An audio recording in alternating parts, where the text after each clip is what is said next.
Okay, well, good morning. It's terrific to see so many of you here today. I am Robert Summercrast, Dean of the University of Georgia's Terry College of Business. Welcome to our Terry Third Thursday Speaker Series. I know that for some of you, this is the first time you've been to one of these, and maybe the first time you've been in this building. This is the Terry Executive Education Center, where we run our Executive MBA, non-credit executive programs, and just use as a base for interactions with alumni and the business community. So I want to welcome you to the TEAC, as we call it, as well. Terry Third Thursday wouldn't be possible without hard work from a lot of volunteers, especially from our alumni board, and without the generous support of our partners and our sponsors. Our premier corporate sponsor for Terry Third Thursday is Bank of North Georgia. Do we have some representatives from Bank of North Georgia with us today? Okay, taking the day off. Terry Third Thursday is also sponsored by Deloitte. I believe we've got some people from Deloitte with us today. So thank you very much. We have two media sponsors, Public Broadcasting Atlanta and the Atlanta Business Chronicle. And I want to thank all of our sponsors and ask that you join me in showing our appreciation.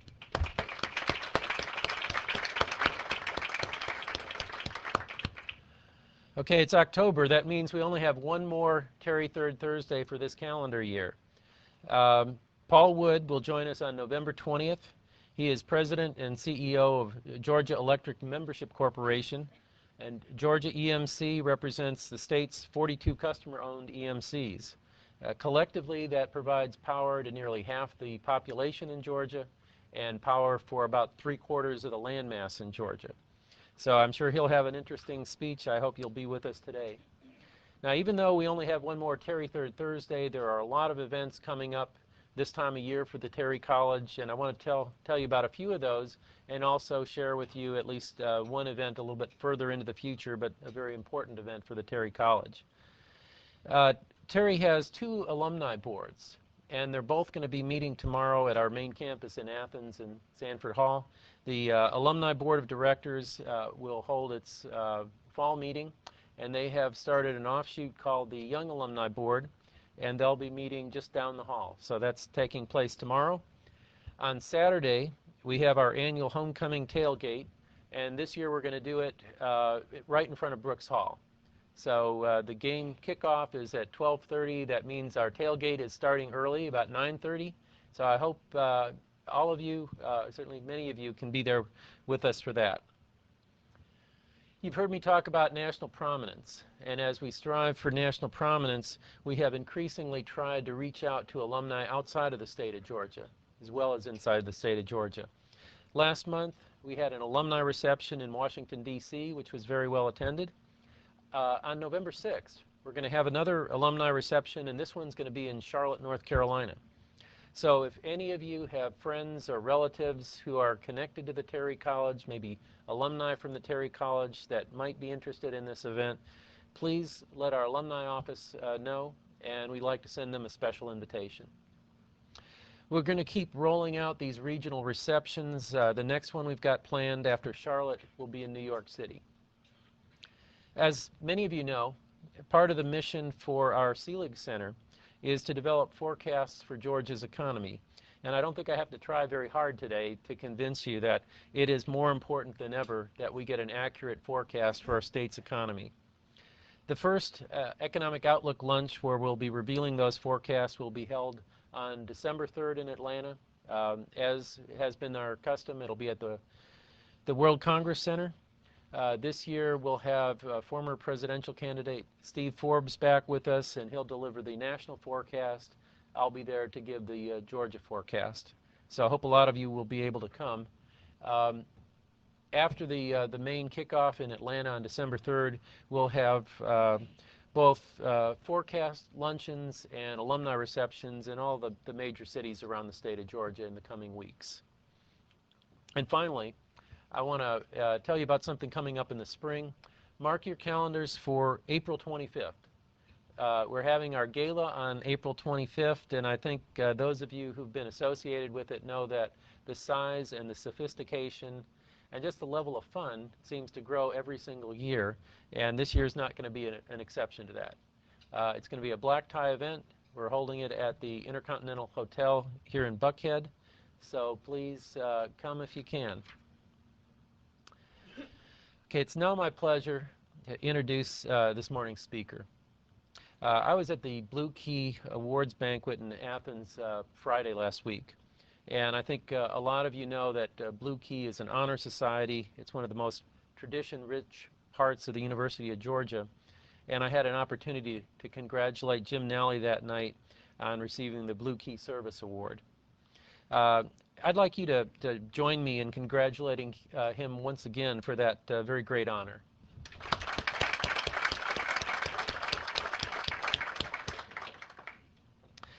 Jim Nalley is chairman of Asbury Automotive out of Atlanta. They operate more than a dozen dealerships in the Atlanta market under the Nalley name. He previously held the title of president and CEO of Nalley Automotive Group before the company was acquired by Asbury Automotive. Asbury has become one of the nation's largest automotive retailers. Some of Jim's other business affiliations include having served on the boards of First Union and Russell Corporation. Jim has been the president of the Metro Atlanta Chevrolet Dealers Association. He served on the Governor's Commission for Privatization of Government Services. Jim has been a great volunteer and alumni leader for the University of Georgia and for the Terry College. He graduated from Terry in 1964 as a finance major. He's an emeritus trustee of the University of Georgia Foundation, and he served as that board's chairman from 1998 to 2000. Jim was also instrumental in helping the university start its real estate foundation. Jim's been a great supporter of Terry as well. He and his wife Rennie endowed the Nalley Distinguished Chair in Entrepreneurship in 2007, and because of that gift, we had the pleasure of inducting him into our Pinnacle Society just 2 years ago. The Nalley family name has been associated with the car business for nearly 90 years in Atlanta, going all the way back to the Dodge Brothers automobiles. Jim is here this morning to talk about the 4 generations of Nalleys who've led the family business for what's now nearly 100 years. And Jim tells me that he also has some other things to talk about. I know Jim is well known as being a forward-thinking business leader, so perhaps he'll share a little bit of his perspective on the future of automobiles and the future of alternative fuel sources for cars. Jim, welcome to Terry Third Thursday.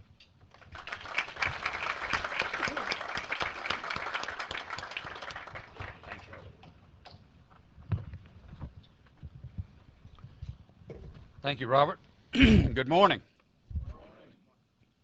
When Lewis Brown called me probably almost a year ago now and asked me to stand up here this morning, and I had first to try to get a subject out of him that he thought I was qualified to speak on, and it ends up, guess what?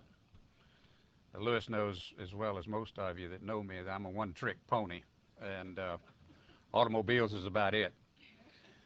But a year ago, who could have imagined that the things have transpired that have? And we're in the middle of a maelstrom and a meltdown of our banking system. And I think the only good ray of sunshine I see right now, particularly cogently for our business, is the fall in the price of oil. And I want to take you through what I hope will be for you a fun romp through 4 generations in the automobile business. And then I think it's really important for us to talk about today and what's happening in the fuel situation and what probably is or possibly is going to fuel the next car that you purchase.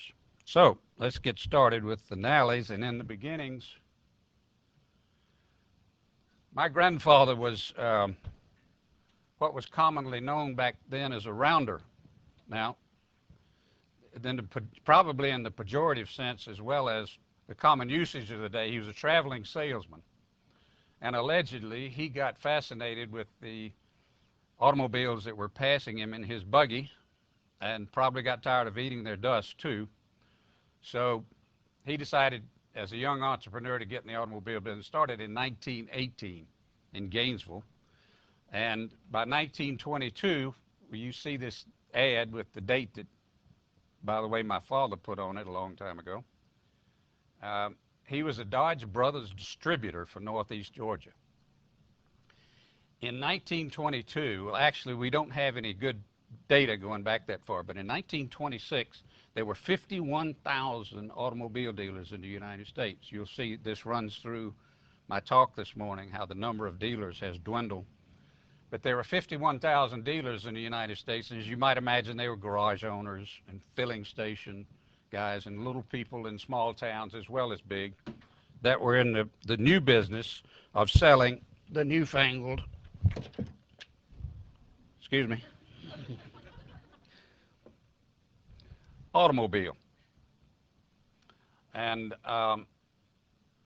semi, I never hear the word semi without thinking about the old boy that was taking the truck drivers, heavy-duty truck chauffeurs exam. And he gotten down to the last piece of it, which was the oral part. And the instructor said, okay, you're in your truck and you come over the top of Mont Eagle, which is a notoriously steep slope up in Tennessee, some of you might know. And you've kicked it out of gear and you're coasting, and then all of a sudden you realize your brakes have gotten too hot, you can't stop. What are you going to do? And he said, well, I'm going to turn around and turn around the sleeper back there and wake up my brother Semi. He said, why are you going to do that? And he said, Semi ain't never seen a wreck like this about to happen. Anyway, our semi-official figures tell us that there were 51,000 dealers along about 1926. And this is a letter from 1922 where my grandfather's controller has written a letter all the way to be posted all the way to Cornelia, Georgia, to ask the controller up there to try to collect some money.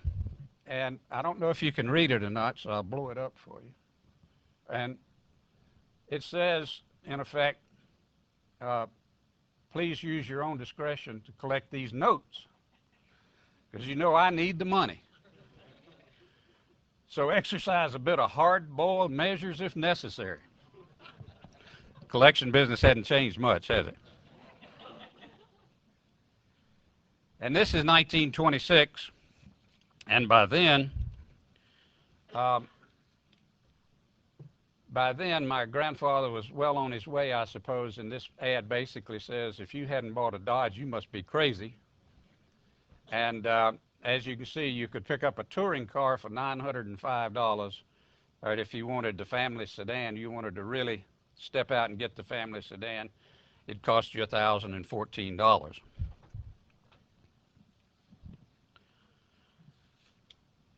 The next generation, and this was the fun part for me, because this is when I grew up, and this is when I came of age in the business. I was selling automobiles during the summer while I was at the University of Georgia, and this was all down on Stewart Avenue, where my father had made our first foray into Atlanta. And in 1955, my dad had sold my grandfather's business on his death and had bought the Chevrolet dealership in Gainesville, 1953. My dad was a good promoter, and not much manager, but a good promoter. And he sold so many cars that he impressed the Chevrolet people, so they offered him the 5th dealership point in Atlanta.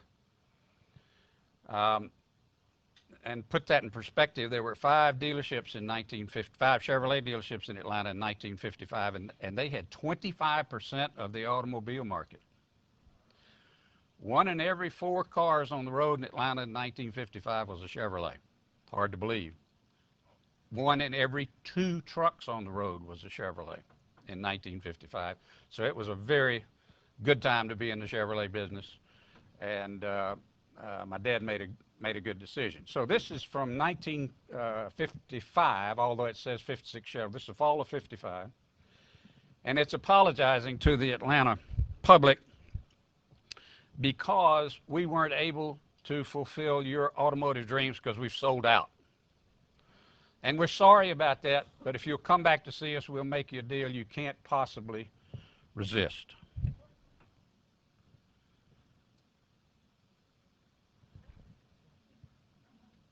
Now, my father had a promotions manager named John McMillan. This is the dangest character you ever met in your life.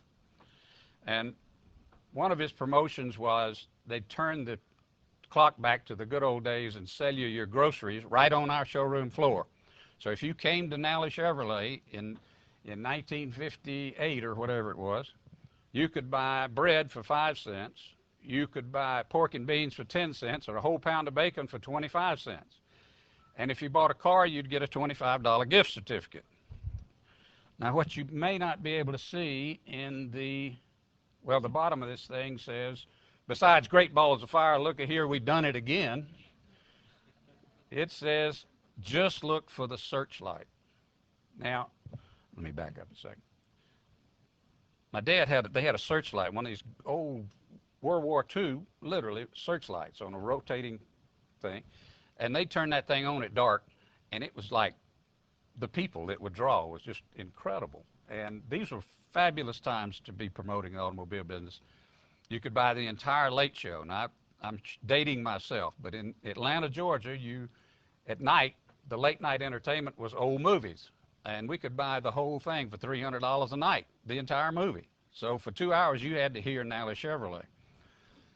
And they bashed out windshields, and they ran cars through, and it was just crazy. But it was, again, a lot of fun. For you NASCAR nuts, this is a 1957 Black Widow fuel-injected NASCAR racer. There were 3 of these. They were raced by Speedy Thompson, Buck Baker, and Jack Smith. And they were campaigned in NASCAR, and often they finished 1, 2, 3. They really dominated the NASCAR circuit that year. And they were owned and operated by something called Southern Engineering Development Corporation. Sounds pretty fancy, doesn't it? It was a front for General Motors to be in the racing business, and my dad was president of it.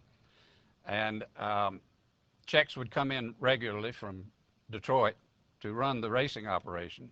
Sub rosa, of course, nobody could know about it. And and I think they probably picked my dad because he had put the first Chevrolet on the beach in Daytona in 1955, first V8 Chevrolet, driven by a fellow named Fonnie Flock. So we have a lot of history with NASCAR. And it's also apparent to me my dad had all the fun there was to be had in this business. This is a picture of all the employees of Nalley Chevrolet in 1958. I can't imagine how they got them all cleaned up to take this picture. I remember this time fondly because these guys in their normal everyday thing gave real meaning to shiny suits, alligator shoes, and but the good thing I think about this picture is that if you knew them and you look closely, there are 6 future Atlanta automobile dealers in this picture. They worked for my dad at that time. And again, what a fun time it was. This is the fabulous, well-known 9th wonder of the world, tent of lights.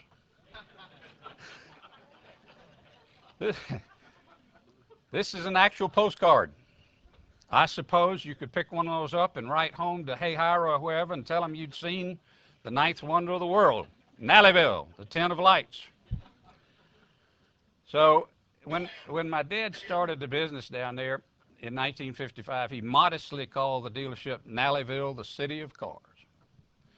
And the city of cars, indeed it was. We sold hundreds and hundreds of cars back then, and I just want to give you a taste from my training now. In the summers when I would work there, the sales meeting would start about 9 o'clock in the morning. Now 9 may sound late to you, but that's really difficult for car salesmen to muster themselves, put a tie on, try not to cut themselves shaving, and drag themselves to a sales meeting at 9 o'clock. The first 15 minutes would be taken up by the sales manager railing at everybody about who lost the damn keys to stock number 550. And telling everybody what we were going to do for the day. And if you weren't on the floor selling cars, you had to take part in outside operations.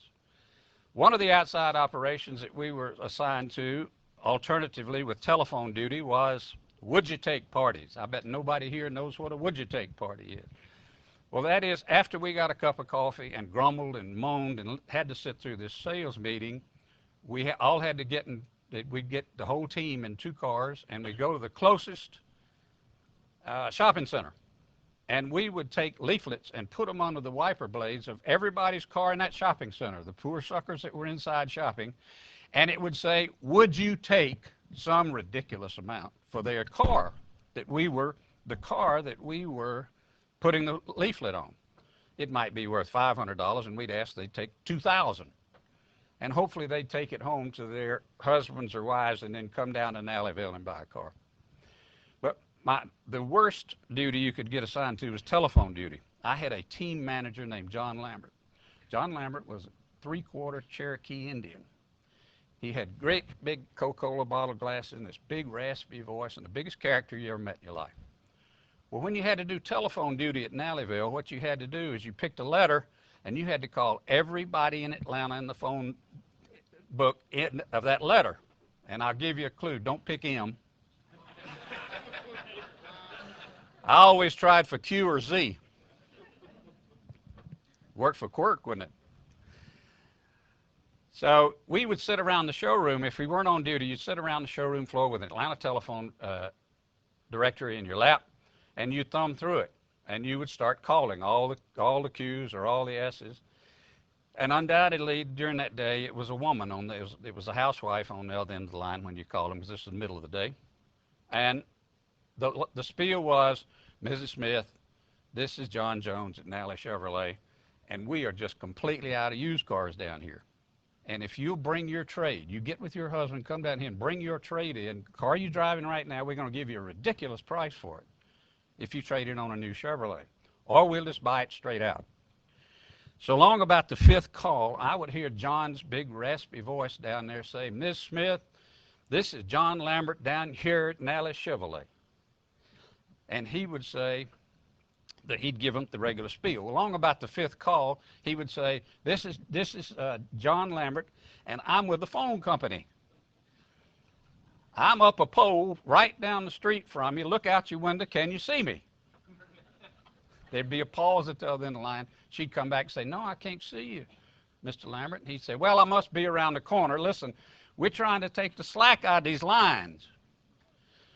And you see where your phone goes into the wall over there. And remember, they were hardwired now, and they weren't clipped in. They were hardwired. He said, now, I'm going to let the slack out from this end of the line. And when I say go, you pull as hard as you can.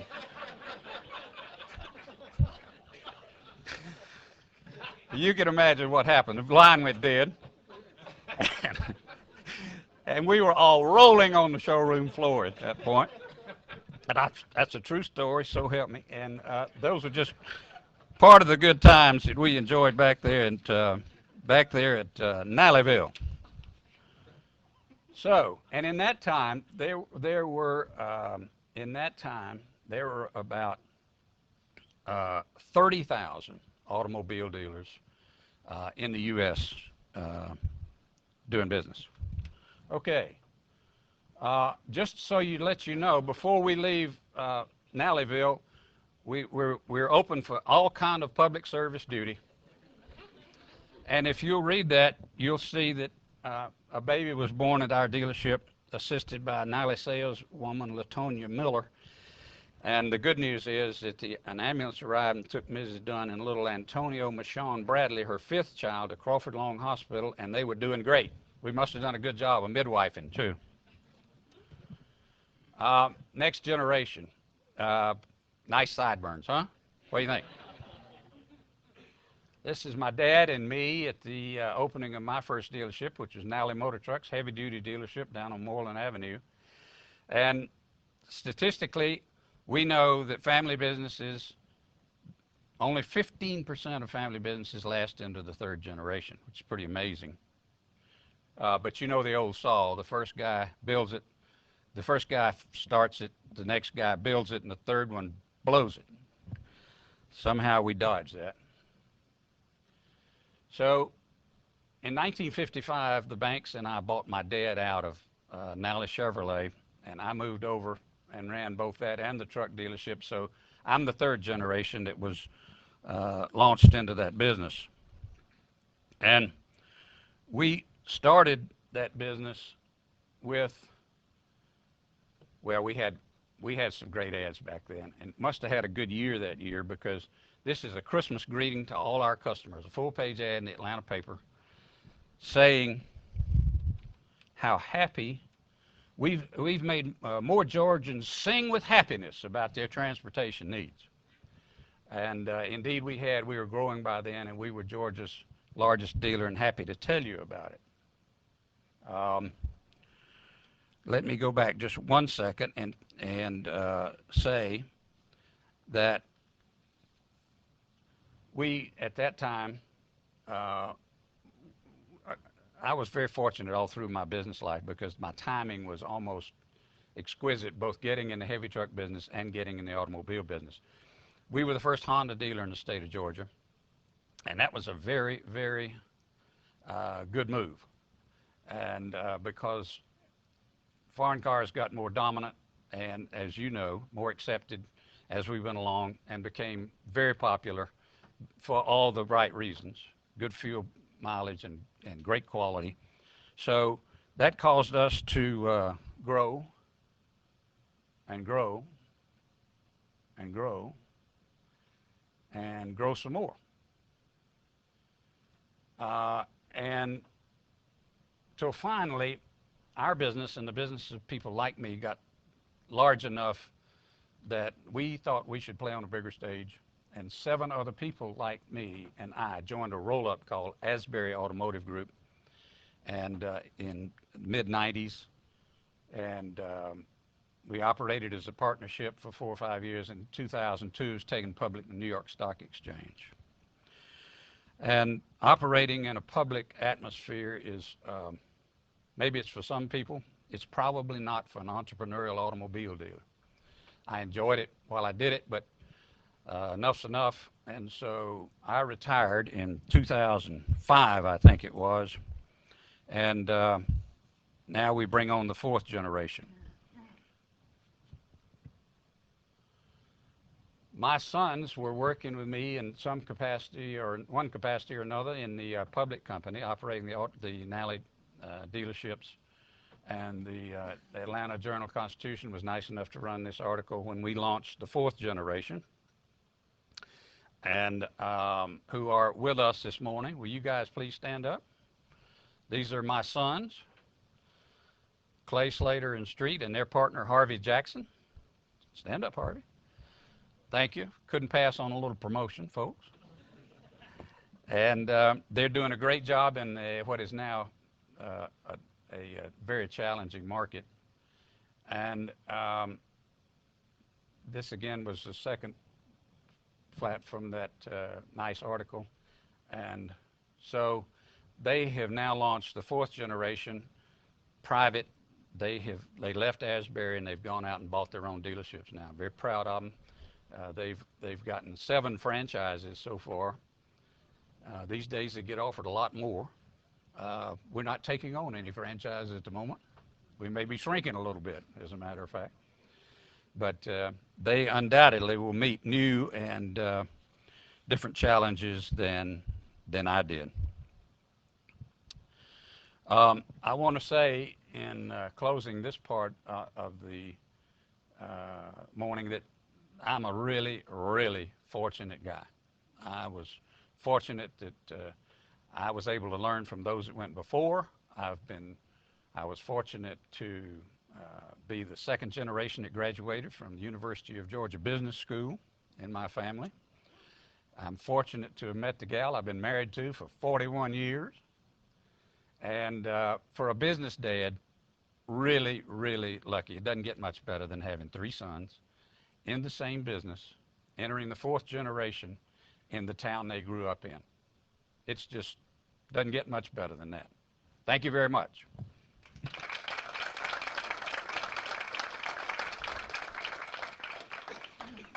Now, as promised, I told Robert that there's so many pressing. You might have picked up the dwindling number of dealerships. Today, we're down to 21,000 dealerships in the United States, not dealers, dealerships. Because of those 21,000 dealerships, on average, 2 of them are owned by one individual. So we went from 51,000 dealers in my grandfather's time to 10,000 actual individual dealers today. And that number has been dwindling at the rate of about 200 or 300 a year. This year it is down 700. And I believe in '08 and '09, between 3,000 and 4,000 automobile dealerships will go out of business.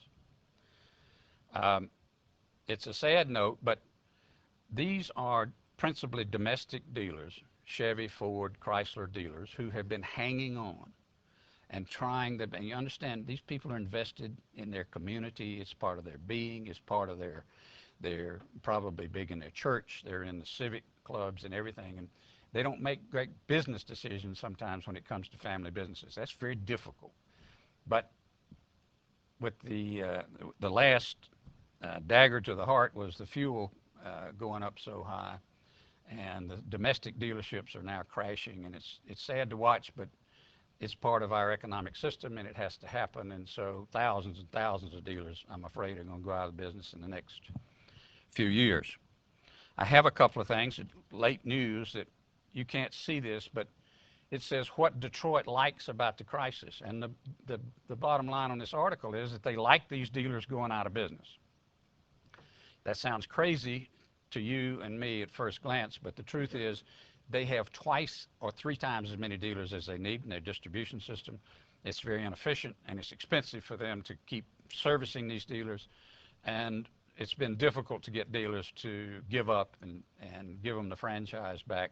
And because of state laws that protect us, they've had basically to buy them out. And when they shut down Oldsmobile, for instance, it cost them billions of dollars to do that. This is Automotive News, which is our trade journal. And I know all of you can't see this, but the big bold headline is The Great Collapse. And this is about our business and what's happening in our business, and is right up to date. That was last week.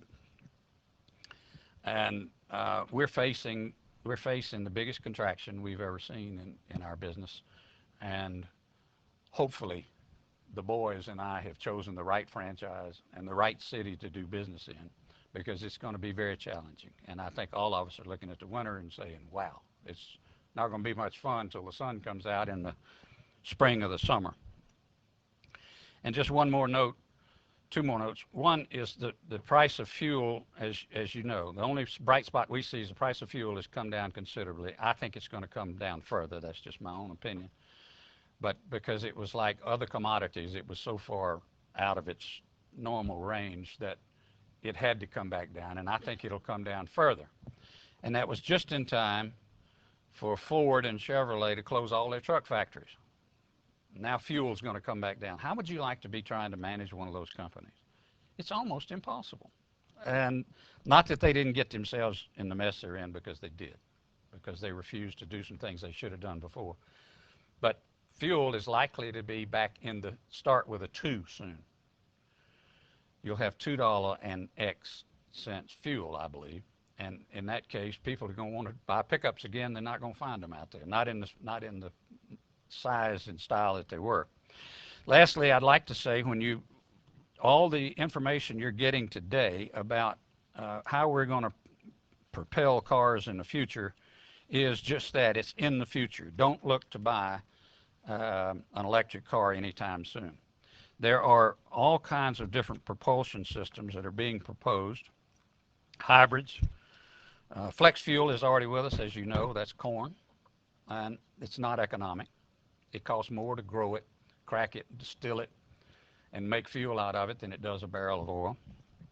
So that'll fall of its own weight at some point. Clean diesel, they're coming fast. If any of you have been in Europe lately and rented a car, you can't tell. I can't tell the difference in a diesel and a gas car anymore, because they've really got it down over there, and they're bringing them over here fast. BMW, Mercedes are coming fast with clean diesels from over here. That'll help.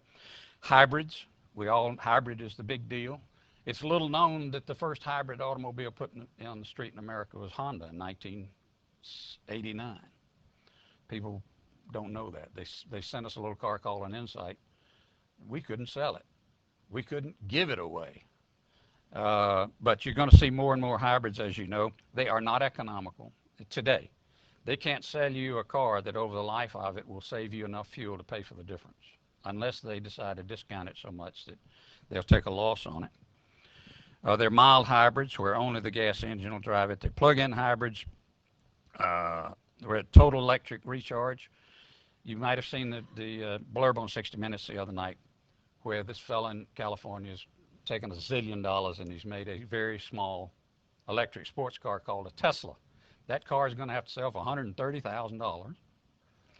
Chevrolet is coming out with a Volt, which they are proud to tell you about. May happen in 2011.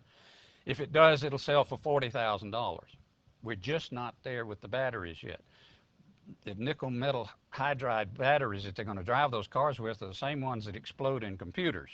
So it's going to be a long way. So the bottom line is, I think you better count on, until we get to fuel cells, which is maybe 20 years out. I probably won't make it to the fuel cell era. But fuel cells are hydrogen. And that's the ultimate answer, I think. But we're so far away from that that we can't even think about it. So if I were you, I would count on buying an internal combustion gasoline engine the next time you, or diesel, next time you go to the store to buy a car. And in closing, I'd like to say that I think I can accurately predict that for the rest of our lives, that you'll be, your automotive needs will be met by an entrepreneurial automobile dealer who has survived this Darwinian process and will do his best to take care of you and can only succeed if he serves you honestly and well. Thank you.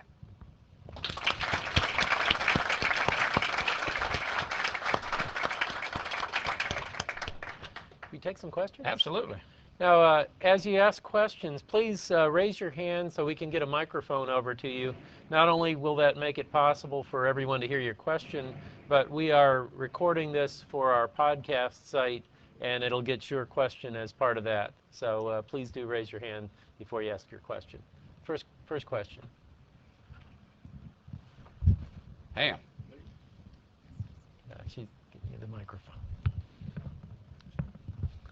Careful who you give the microphone to. How's your short game?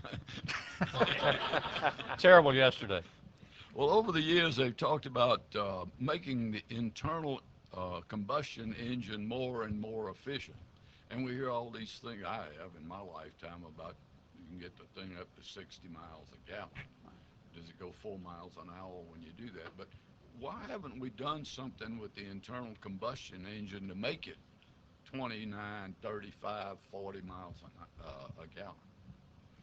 That's not a problem. Really? It's not a problem. All you got to do is accept a car that's about this big. That big? That big. And the most efficient internal combustion engine in the world is a motorcycle engine. And you may not know this, it's built to greater tolerance than even an aircraft engine. It's an incredible amount of power that they get from those small packages. And I remember talking to a GM engineer about 15 years ago in Detroit at some meeting up there. And he said, we've got all these engines to test. And I said, what are they? He said, they're motorcycle engines. And I said, really? And I said, whose are they? And he said, we got 12 in test and 9 of them are Honda. And I thought that was very interesting and very revealing. And the answer is we can make them very efficient, and we're getting there, you know, quicker and quicker every day. And that's exactly what you're going to have. You're going to have lighter cars with more fuel-efficient gasoline engines in them. That's the answer. But we haven't been willing as a society to accept a smaller car. And the government has never summoned the courage to pass the legislation we've needed. And I've wondered for 30 years why they didn't do it, to make us downsize our automobiles and be more fuel efficient. You can think of all the reasons in the world you want to do that, and principally among them is you do that by raising the taxes on fuel. If you raise the taxes on fuel, it's a regressive tax. So that probably wouldn't go over very well in our Congress, because you deny the common man the road. And that's the biggest reason why we'd never summoned the courage to get this done like they have in Europe. Fuel costs the same thing all over the world. Barrel of oil costs virtually the same thing. It's just The only difference is transportation. So the fuel that they're paying $10 a gallon for in Europe costs the same thing. All the rest of it is taxes. And they've seen fit to raise the taxes, but that kept the common man out of his automobile over there. And we didn't run our society like that, so here we are. So the answer is get you a smaller car, and an internal combustion engine will do just fine. Could you elaborate a little bit more on the diesel, the clean diesel that's in Europe? I know that Audi's been winning the Formula One racing circuit with this clean diesel, so it's obviously a powerful package. And is that something they can get online here fairly quick, or is the fuel refinement so cost Great question. and technology out a little bit? Great question. It does not cost as much to refine a gallon of diesel as it does a gallon of gasoline.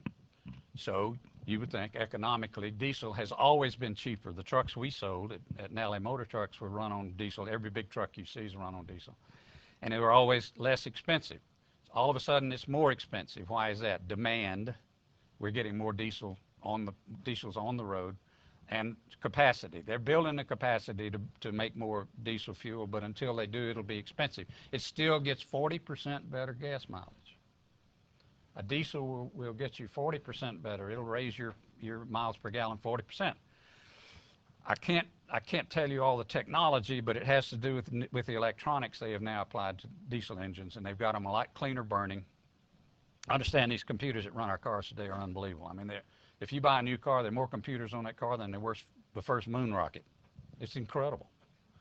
And so they've gotten these diesels so that I can't tell the difference. When I've been to Europe and rented one, I can't tell the difference.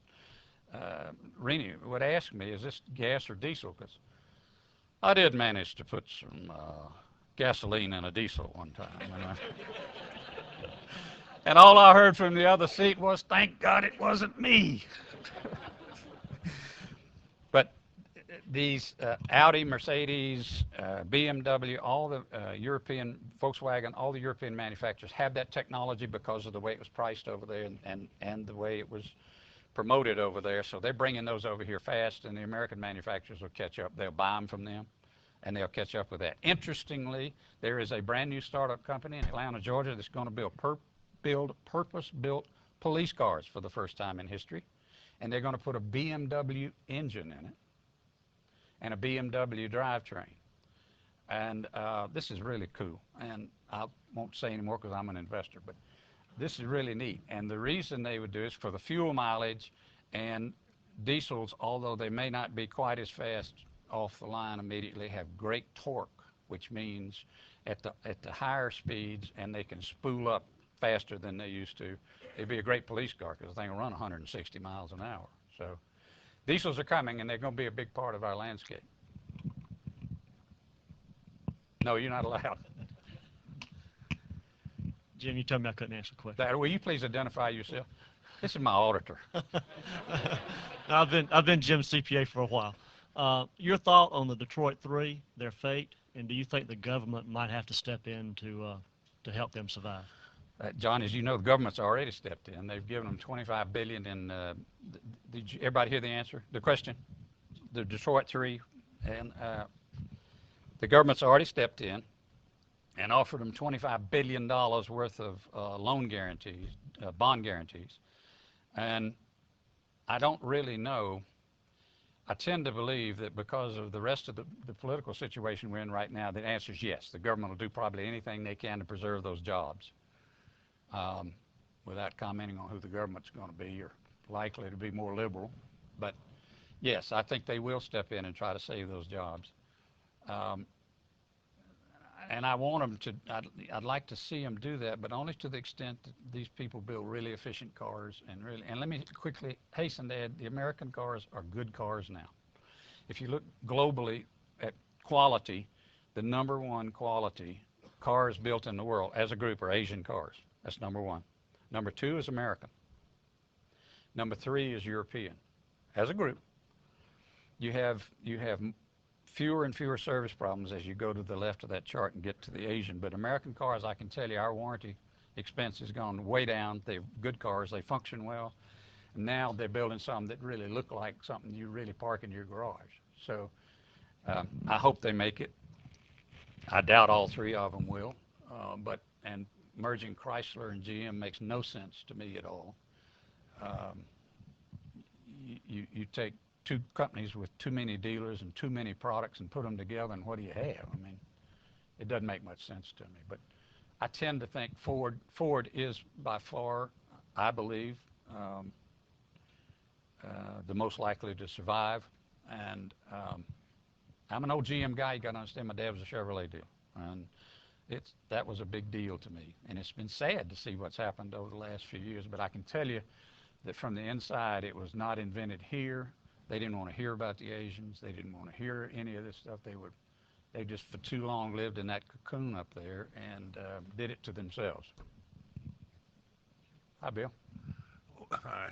Why is it, you touched on this, perhaps it's in the problem of dealerships, but why is it the U.S. trademark automobiles such as Ford and General Motors, why is it they cannot compete more effectively with the foreign trademarked automobiles?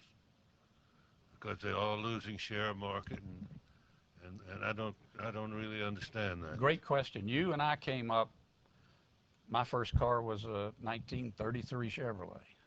And in our father's time, you started with a Chevrolet, and if you got to be a regional manager or a successful preacher or doctor, you got your Buick, and boy, if you really had it made, you got your Cadillac.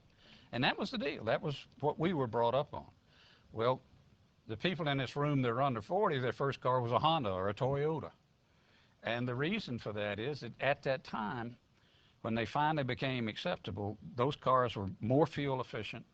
They were good looking.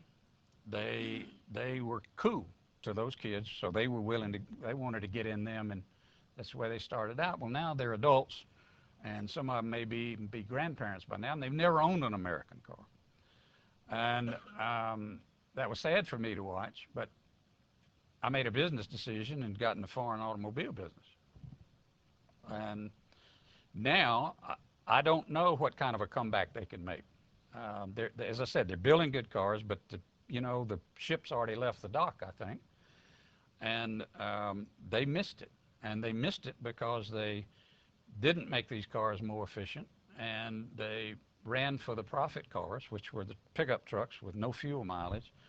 And now that the price of fuel has gone up so much, they're really dead in the water. And if they anointed me president of General Motors tomorrow, I don't know what I'd do other than jump out the window. But the answer to your question is that for so long they were in denial about what they should do, and they were using the old model, and the unions wouldn't let them take cost out, and they let the unions do that to them. And so they are where they are today, which is a sorry state of affairs, and I regret it, but that's where they are, and because of decisions they made over all those years. Anything else?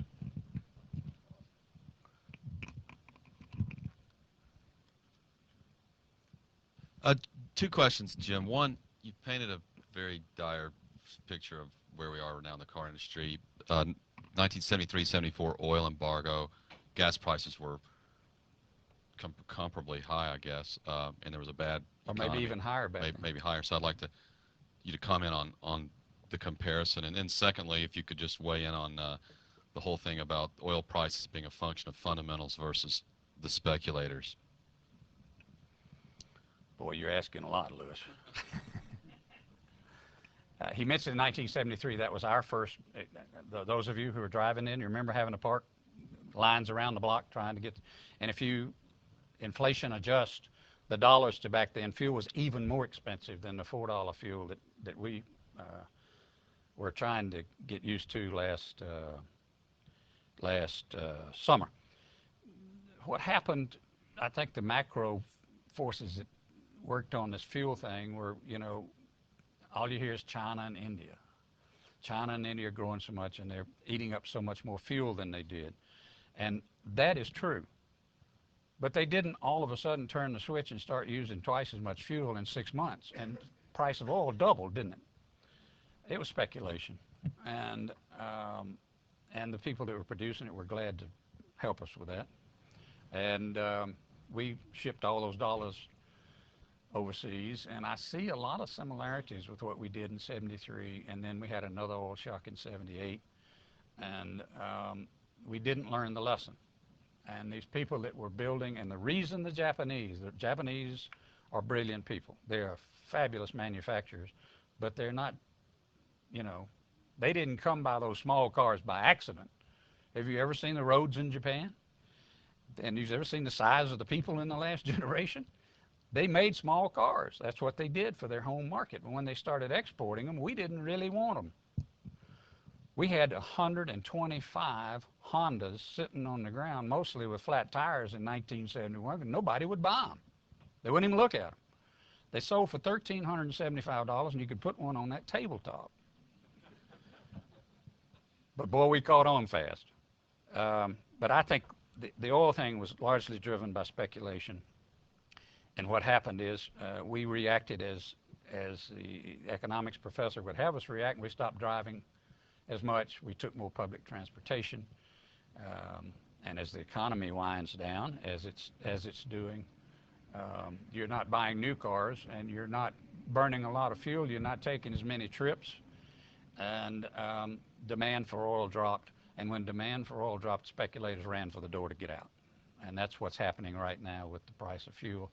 The guys that I read about and listened to that I think know the most, I think the price of fuel is the real price of fuel is probably somewhere between $50 and $60 long term. And so at that, $2 gas is very achievable, and I think that's where we're headed. Any other questions? I'm happy to pontificate as long as y'all have. Thank you very much.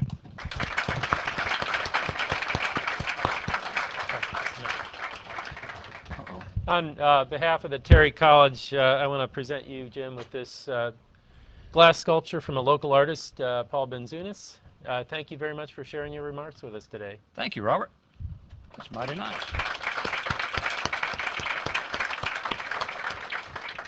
Remember that your ticket out of the parking lot is just saying Terry Third Thursday. That'll get you out the gate.